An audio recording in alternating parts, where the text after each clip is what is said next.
Hello, everybody, and welcome to OpenExO Live. I'm Kevin, the Chief Community Officer at OpenExO.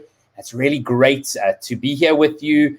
And as you can see on the screen, today we have Trae Ashlie-Garen with us, coming in from Calgary, Canada. And you can see there a number of people coming up in the coming weeks. And we actually start season 3 of OpenExO Live in September. We do still have some spots open in the new year, in 2022. So if you're interested in being on OpenExO Live and you, of course, are part of the OpenExO community, you can head over to the marketplace and apply to join us on OpenExO Live.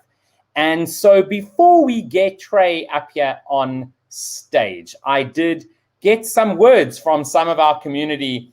And the first one comes from Lars, and he just said, I first experienced the empowering coaching skills Trae brings into every engagement when she volunteered together with Jerry Mikulski to host weekly Ask Trae and Jerry sessions during the entire 2019 Educate for Life ExO Community Sprint. The value she gave to the sprint participants was incredible and always delivered with great empathy and care. Thank you again, Trae. Next up, we have from Jabeen. Trae and I met when she joined one of the 2 teams participating in the Justice Fast Track in Bogota, Colombia. From the very beginning, she stood out as an old soul with extraordinary capacities. Too numerous to mention here. She blew us all away with her ability to dive into the subject matter, deeply understanding, representing, and communicating the needs of stakeholders and the cutting-edge solutions that she and her team had developed. Through her systems approach to innovation, Trae powerfully brings an entire new dimension of thinking, learning, and relating within teams and communities. And lastly, we have from Vanessa, Trae is a genuine soul who is full of passion and genuine support. When you speak, she listens more intently than anyone I've ever met. Her presence, even on Zoom calls, makes people feel heard, special, and excited about co-creating. So without further ado, Trae, welcome to OpenExO Live. What a beautiful introduction. Much gratitude. Thank you. It's an absolute pleasure. And so, Trae, we always start off just asking people to give us a bit of your backstory. So can you share a little bit about Trae and how what's happened in your life, I guess, the summarized version until today. Sure. Thank you, Kevin. Deeply grateful for this opportunity. Thank you. So pretty straightforward. I was born and raised in what is known as Treaty 7 territory, which is the nations of the Kainai, the Siksika, the Piikani, the Tsuut'ina, and the Stoney Nakoda, which is Calgary, Alberta, Canada. And I'm so Calgarian that both of my parents are Calgarian. So it's kind of unique in that sense. I've been self-employed for 28 years. Mostly how I've put food on the table has been through succession readiness training with family-run businesses and offices. I've also served as interim executive director, 4 different nonprofits over a 10-year period.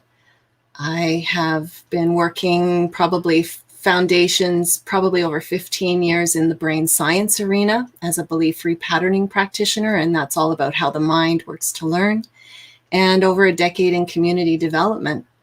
So I think really what I enjoyed the most and what shaped me the most has been the travels that I did later on. I was kind of a digital nomad where I traveled from 2008 to 2013. And so I just basically lived out of a suitcase, have laptop, will travel. So I lived in places like the United States, Australia, Italy, culminating with 2 months in India in 2013. Well, that's definitely something that I can relate with, having done something similar-ish for only 2 years, and unfortunately, my travel being cut short in India due to COVID. But yeah, I mean, the one thing that I think is amazing by doing that is understanding how, as humanity, we actually are all so much more similar than generally maybe we like to think, and that so much is possible, right? And I think that this digital nomad trend is something that starts to drive more and more, and really, I might change the way that we see the world. So I get quite excited about that. I would agree. It's definite. I mean, yes, I've gotten a degree, and yes, worked in a variety of places with a variety of clients, but nothing has shaped me more than travel. Really. Yeah. No, absolutely. I would agree 100%. And I just wanted to remind all those that are watching, if there are any questions you have or any comments you have throughout the show, please do throw those into the chat wherever you are. And so Trae, how did you actually join the OpenExO community, get involved with OpenExO and the ExO model? Well, I kind of have to confess that I'm one of these people who starts books and often doesn't finish them.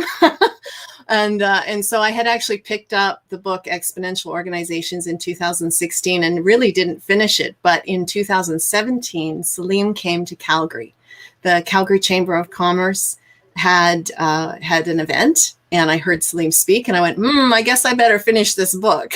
So I immediately joined the book club, which was essentially how things started at that time. Yeah. And then, as you'll recall, sort of moved over to ExO Lever, and then has now become OpenExO. So I've really seen the evolution of what's happened.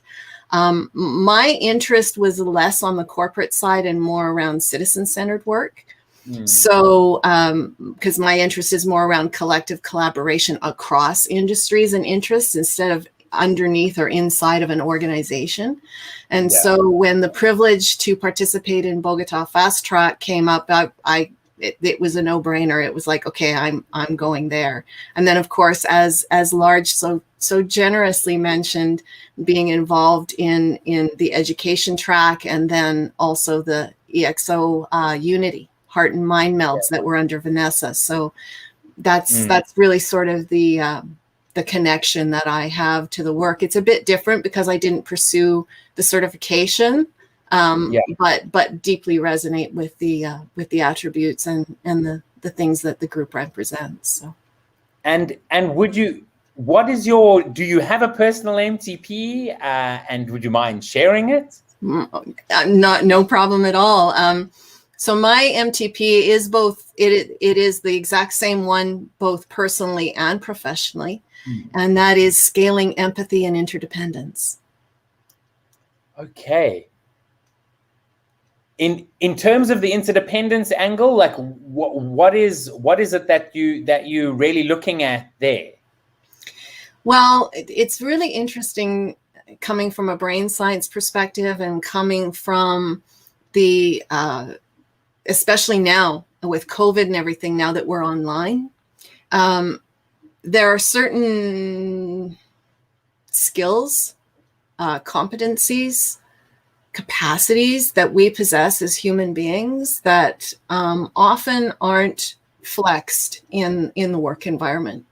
And so at risk of saying that it's about bringing the humane back into humanity, that's essentially it. So I'm often brought in to assist what people consider the messy stuff, the personal stuff, the interactions. A prime example is an environment where a father and a daughter are working together, and the daughter is being raised up, and the father now needs to see the daughter as well as the customers need to see the daughter less as a daughter and more as a business partner and someone who can take on a leadership role. And so there's all the dynamics that happen with that. And so we need to learn to be more interconnected. Absolutely. I mean, 100%. And I know that you said that you look at sort of ExO from a slightly different lens. So, could you share that sort of like how you see the value of, of the ExO model, and I guess, and the community as well. Sure.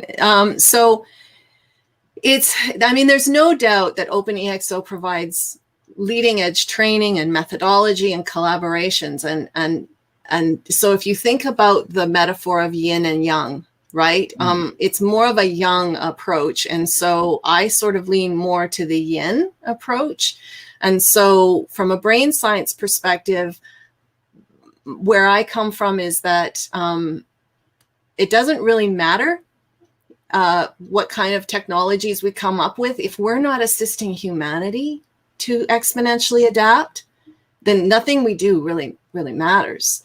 And so it's an and also, not an either or. And so there's so much emphasis in the technology arena that I want to focus in on what's going to assist humanity to adapt, what's going to assist humanity to thrive and to sort of not even keep pace. I don't think it's about keeping pace. I think it's about sort of just landing how we're going to navigate, how we're going to thrive through transition, because no one can tell how that transition is going to land, whether it's going to be utopia or dystopia. And so if we can assist ourselves in the skills that matter, that are going to assist us through transition no matter what, that's where I want to place emphasis. And so that's where I give attention to very specific attributes and how those attributes help us to hold space for expanding those conversations. And what I found is that the ExO language of those attributes really creates scaffolding. It creates scaffolding and helps us to sort of enter into a more human conversation in the environments where typically that more human conversation might not happen. Yeah, absolutely. I mean, I really like how you've explained there. Like it's giving you the language that you can then use to actually, work with people, right? And all together having that understanding. And so, what would you say are sort of like some of the sort of specific parts or specific attributes that really resonate with you, or you sort of enjoy the most? So I would say number one would be experimentation, and it's not, again, not the structure of an experiment, but how our assumptions and how we think about how we're thinking is all interconnected to how we perceive experimentation. So instead of it about proving a hypothesis, it's more about what are the conditions that most accurately support experimentation to thrive. So that's, I would say that would be my number one. And then out of that comes engagement, autonomy, community. And then I would say sort of a fifth one on the periphery is staff on demand.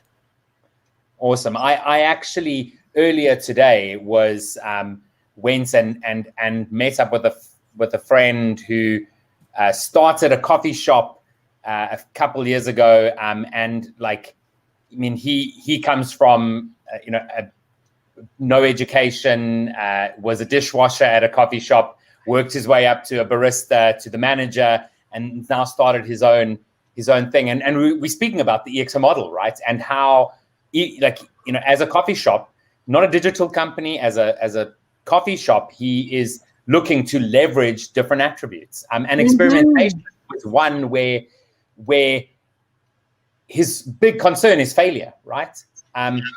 Because like failing is something he can't do. Like a lot of failures happened in life, and now no failure can happen.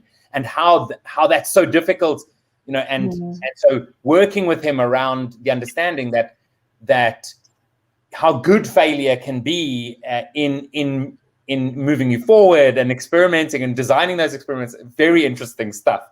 And so, yeah, so I mean, in terms of sort of looking deeper, I guess, into some of the attributes, like how have you actually been out there using them, in the work that you do?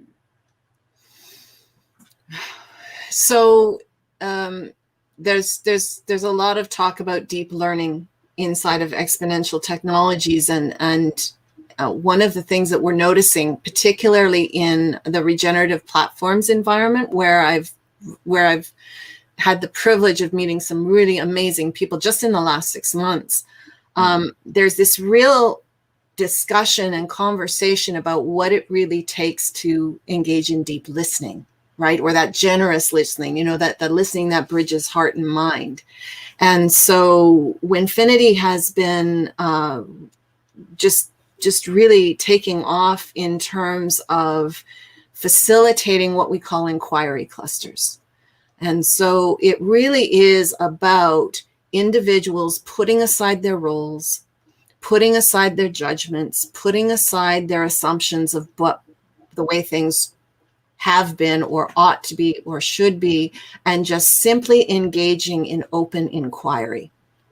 And so what that does is that really when you create those conditions and you create that space in small groups of anywhere from 5 to 8, then what happens is it really assists individuals to take their guard down and to really peel back on those assumptions and really dig into the values. And not only just values as sort of this motherhood kind of statement of, oh, we value respect, for example, but digging deeper into, okay, so what does that value look like in action? How are we choosing to interact with each other and have that be the foundation by which we proceed, instead of an orientation to a task or a goal or an object or a project? And so what we're discovering is that as we start moving really deeply into that relationship space and we start moving into that place of deep listening, then it is really easy to start taking individuals from very different backgrounds, having them in the same space, and having them interact with as human to human instead of agenda to agenda. And when you relate human to human, you start to find a critical path. And when that critical path forms, it's exciting because it's kind of like the spine, not a critical path in terms of task, but critical path in the sense of the why, right? That MTP. Why are we doing what we're doing? And then the finger isn't trying to convince the toe to be a finger. And the ear isn't trying to convince the kidney to be an ear. The ear is being a really good ear and the kidney's being a really good kidney. And they're going after the pieces that matter to them.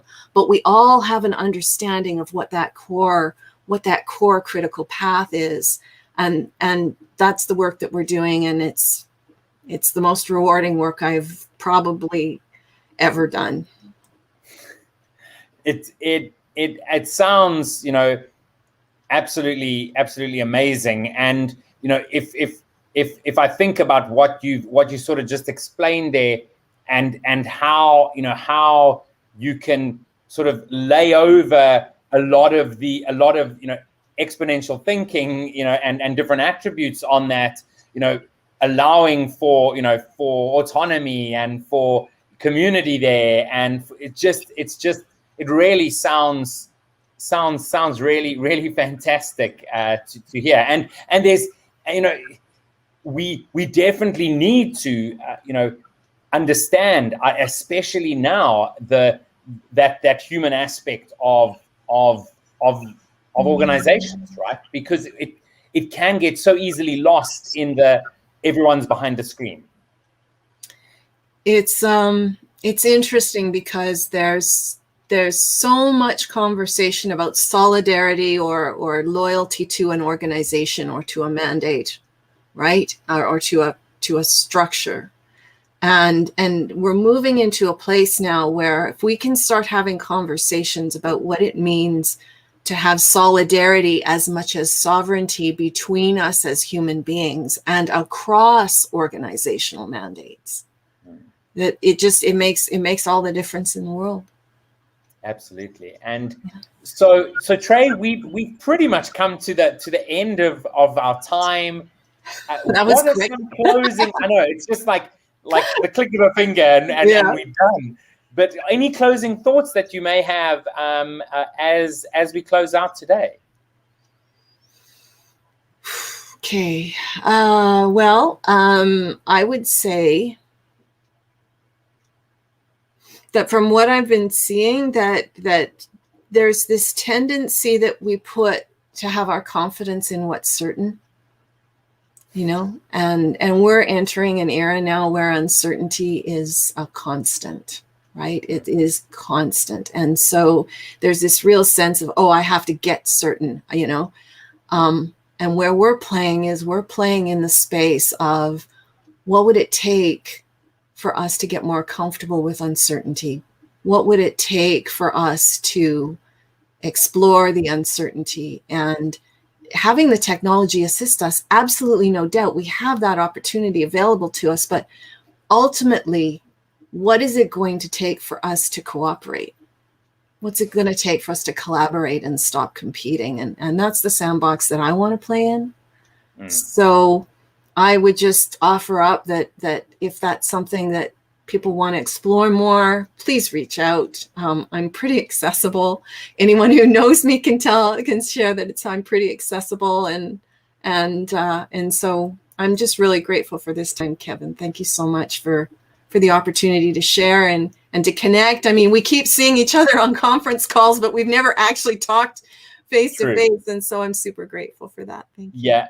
Absolutely, Trae. I mean, it's fantastic. I know we had you down for dates, and unfortunately things changed. So I'm so glad we actually got to have this discussion, and really looking forward to many others. And please, to the community, to those who are watching this live, to those who are watching the recording, take Trae up on her offer. The one thing about the community and the collaborative nature of it is something that is so special. It's what makes so many people, want to be part of the community. And so, Trae, thanks for being, one of those folks. And we'll see you again soon. My pleasure. Thank you so much, Kevin. Thank you so much. So that was Trae Ashlie-Garen from Calgary, Canada. Really great to chat to her, and just so much, just another reminder of how you can look at the ExO model in different ways, how we need to remember that we're all human, and what is that human aspect, and how we ensure that we're thinking about that when we're looking at being exponential, when we're looking towards abundance. And so thanks to everybody for joining us. We'll see you all again next week.